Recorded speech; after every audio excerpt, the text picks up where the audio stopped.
se sont dit bon bah voilà, on va faire un truc un peu spécial. Donc ils sont allés acheter leur première fève de cacao, ils ont fait leur premier essai dans un blinder à la maison, dans la cuisine de Samuel. Et voilà.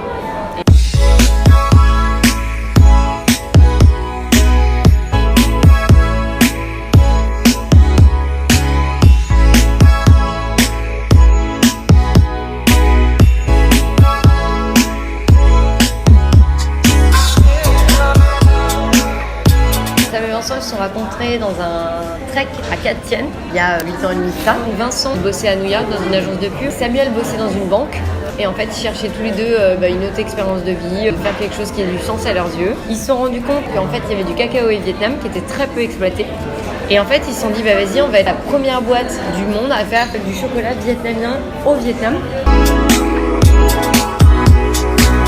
Qui est à la mode depuis une dizaine d'années, vingtaine d'années dans nos pays européens et western de consommation, c'est l'huile de palme. Donc en fait avant, le Vietnam et l'État subventionnaient les fermiers pour faire du cacao et depuis une dizaine d'années il a coupé les subventions et il en met pour l'huile de palme. Donc tout le monde coupe les cacaoliers et toutes les autres plantations et plante des palmiers.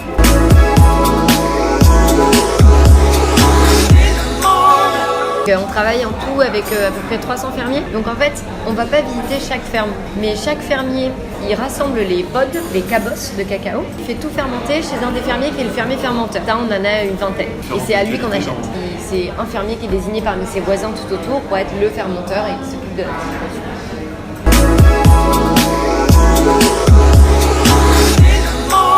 Ils ont rencontré au bon moment les bonnes personnes. Les deux fondateurs de Rice.